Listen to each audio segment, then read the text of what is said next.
कोल्हापुरातील अनंत फाउंडेशनच्या वतीनं अनंत चतुर्दशीला पोळी भाजीचे वितरण। कोल्हापूरसह परिसरामध्ये सामाजिक कार्यात सातत्याने अग्रेसर असलेल्या अनंत फाउंडेशन या संस्थेच्या वतीनं प्रत्येक वर्षीप्रमाणे यंदाही गणेश विसर्जन मिरवणुकीमध्ये सहभागी होणाऱ्या भाविकांसाठी पोळी भाजीचे वितरण करण्यात आले। अनंत फाउंडेशन ही संस्था शिक्षण, पर्यावरण, कृषी, आरोग्य आणि सामाजिक आर्थिक समानतेच्या जडणघडणीत महत्त्वाची भूमिका बजावत आहे।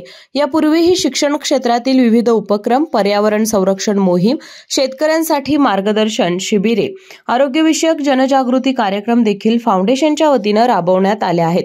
समाजसेवेचा हा वसा कायम ठेवत मिरजकर तिकटी येथे या उपक्रमाचं आयोजन करण्यात आलं होतं। या उपक्रमात संस्थेचे अध्यक्ष ओमकार जावीर, उपाध्यक्ष अजित भोसले, विश्वस्त सिद्धार्थ कोसंबी, सुनील पाटील, सचिन कांबळे, प्रशांत जाधव यांच्यासह संस्थेचे पदाधिकारी, कर्मचारी आणि स्वयंसेवक मोठ्या संख्येने सहभागी झाले होते। शहरासह ग्रामीण भागातील भाविकांनी या उपक्रमाचा लाभ घेत समाधान व्यक्त केलं आहे। अशाच नवनवीन अपडेट पाहण्यासाठी आमच्या केके न्यूज चॅनेलला सबस्क्राइब करा।